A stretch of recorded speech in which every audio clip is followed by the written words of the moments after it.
dusangire ubuzima. Mbifurije ishya n'ihirwe muri uyu mwaka mushya twatangiye.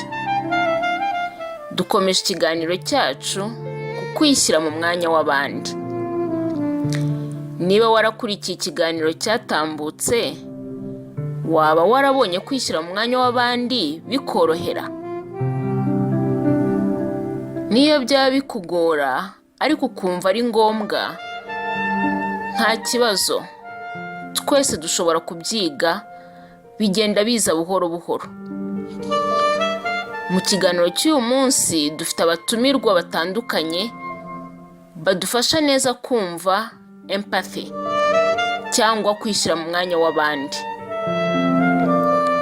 Uyu munsi turaganira ku kibazo kibaza ngo utekereza iki ku kwishyira mu mwanya w'abandi,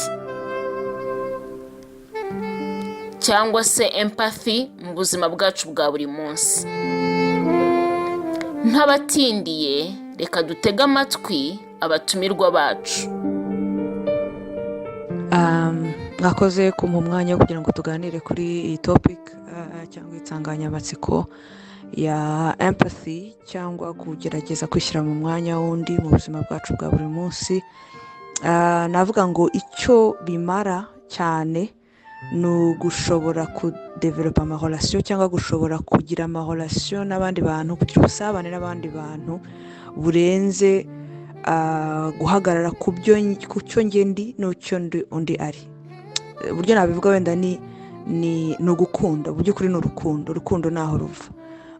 Kugira ngo ukunde umuntu, umwumve, umwegere mu buryo burenze ibintu biri superficiel, umuganirize kandi ushobore kumva ubuzima bwe, akababaro ke, uburyo abona ibintu, bisaba kurenga uburyo wowe ubibona, bisaba kurenga icyo wowe uri n'ibyo wowe wamaze gusobanukirwa, kugira ngo ujye mu mwanya we. Icyo nicyo cyadufasha kubabarana nawe cyangwa kunezerwa nawe. Bibiliya iratubwira ngo murirane n'abarira, munezerwane n'abanezerwa. Kugira rero ngo ushobore kurirana n'undi muntu kandi wenda ibimubabaje wenda bitakubabaza cyangwa bitakuriho, cyangwa kugira ngo wumve uburyo umuntu abona ubuzima butandukanye n'ubwawe, bisaba kurenga ibyawe, bisaba kurenga wowe ibyo wumva, ukishyira mu mwanya we.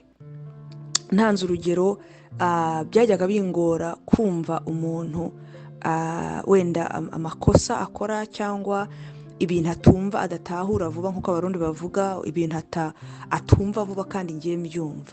Ariko nza gusanga birashoboka ko wenda ngiye mbyumva cyangwa hari uburyo ngiye mbyumvamo bitewe n'uburyo meze, n'uburyo nteye, ubwo ni personality, uburyo nakuze, childhood, ibyo nahawe, ubuntu nagiriwe ko kugira ibyo mpabwa, ibikomere ntahuye nabyo. Ibyo byose nibyo bigira umuntu, ibyo nibyo bigira umuntu wari. Kandi burya hari umuntu wavuze ngo ntabwo tubona ibintu uko biri, tubibona uko turi.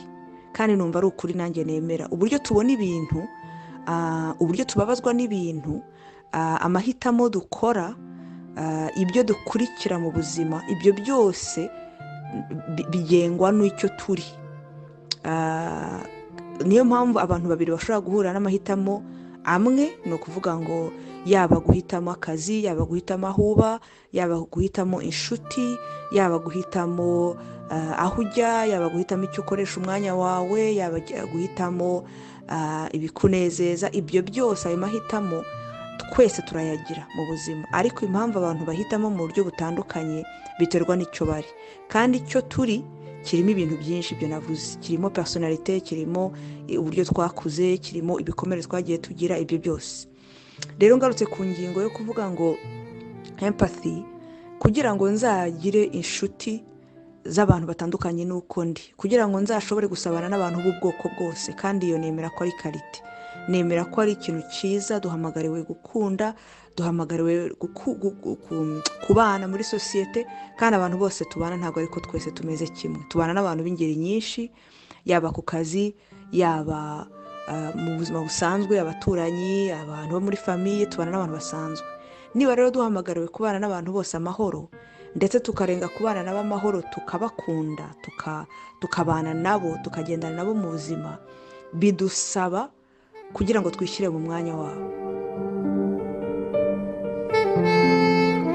Umwanya w'abandi ni ikintu gikunze kutugora, cyane cyane kubera ko muri kamere yacu dukunze guha agaciro ibyacu kurusha iby'abandi.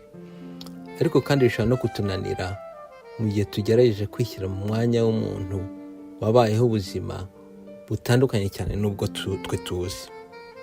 Ariko iyo tubishoboye kwishyira mu mwanya w'umuntu, dushoboza kumumenya by'ukuri, tukamwakira uko ari, twaba turabamufasha tukamufasha mu buryo bwiza, tudashingiye gusa ku bitekerezo byacu, ahubwo dushingiye ku buryo we abona ubuzima, tukamufasha dushingiye ku byo akeneye by'ukuri.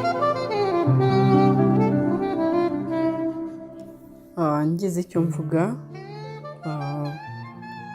icyo ntekereza ku kwishyira mu mwanya w'abandi cyangwa se empathy mu buzima bwa buri munsi, numva ari ukwirinda kwirengagiza ibyo abandi bari kunyuramo cyangwa ibibabaho, ukibaza uti iyo aza kuba ari jyewe umerewe utya, nari kumva meze nte, nari kubyifatamo nte, cyangwa se nari gukenera ubuhe bufasha. Ni nka mugani w'Abanyarwanda uvuga ngo agaha kari kundi karahandurika. Akumva ko iryo hwa rimujomba rimubabaza, ariko nawe ryakubabaza ari wowe ririho.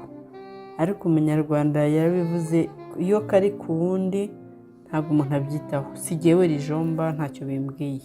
Ariko ni ukwirinda kubyirengagiza, nawe ukumva ko uko ababara nawe ari kubabara. Ku bwanjye, kwishyira mu mwanya w'abandi mu buzima bwacu bwa buri munsi, mbona ari ipfundo rikomeye mu mibanire y'abantu mu buzima bwacu. Ndabivuga kandi ishize amanga, mbishimangira ko iyo ushoboye kumva abandi ukabaha agaciro, haba mu byo bavuga, haba mu byo batekereza, haba uko bateye, bikagera n'aho winjira mu marangamutima yabo, ibibababaza bikakubera umutwaro, kandi ugaharanira kugira ngo ushobore kubona igisubizo cyabyo. Njye mbibona nk'indangagaciro zihagarariye izindi mu ndangagaciro zigize ubumuntu. Clemence wigeze kuvuga ko kwishyira mu mwanya w'abandi mu rwego rw'intekerezo, cyangwa se kwishyira mu mwanya w'abandi mu rwego rw'imbamutima, ari byo nagereranya no kugira impuhwe, ariko za mpuhwe zitera intambwe igenda ikagera mu kwishyira mu mwanya w'abandi, ukambara inkweto z'abandi, cyangwa se ukambara umwambaro wabo, cyangwa se ukaba mu buzima bwabo mu rwego rw'amarangamutima.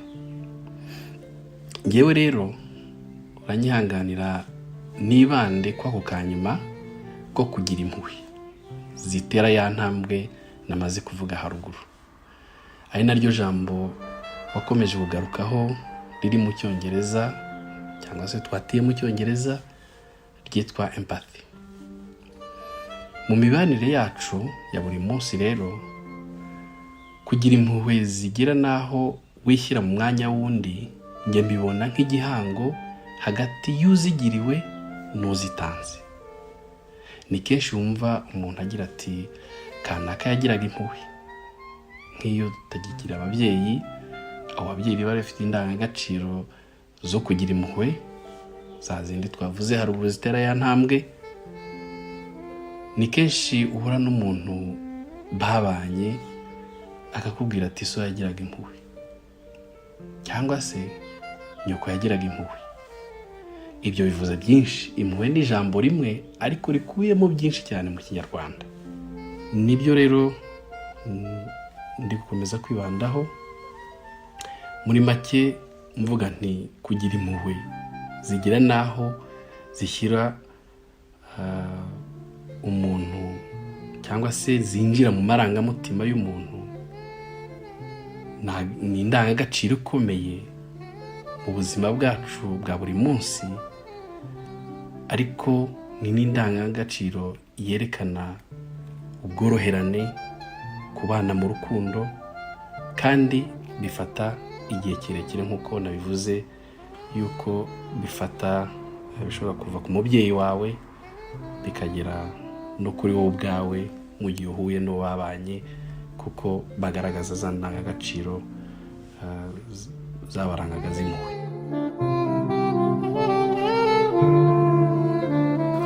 Murakoze cyane. Empathy, ubumuntu, urukundo, impuhwe, kubana n'abandi amahoro ni amagambo yagarutsweho cyane n'abatuganirije. Ese ujya wibaza uburyo wakunda mugenzi wawe nk'uko wikunda? Turabizi ko ari ihame ryiza ry'ubuzima, ariko ntabwo buri gihe tumenya icyo dukwiriye gukora.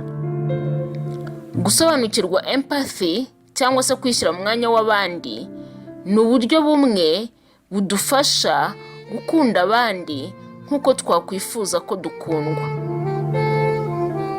Turi abantu batandukanye, twumva ubuzima mu buryo butandukanye, kandi dukeneye kubana amahoro.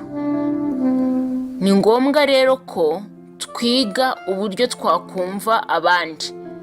Empathy ntaho twayihungira. Wakoze gukurikira iki kiganiro. Ndibwira ko hari ibyo wumvise nawe byatuma ugira ibindi wibaza kuri empathy, cyangwa se ukomeza kwibaza uburyo uyibona, niba hari umuntu waba warishyize mu mwanya wawe ukumva bikugiriye umumaro. Ubutaha tuzakomeza n'abatumirwa batubwira icyo bimara mu buzima bwa buri munsi, bagenda bakoresha ingero z'uko bagiye babigeraho n'icyo byabamariye. Ayo masomo adufasha kugira ngo natwe dukuze iyi ndangagaciro.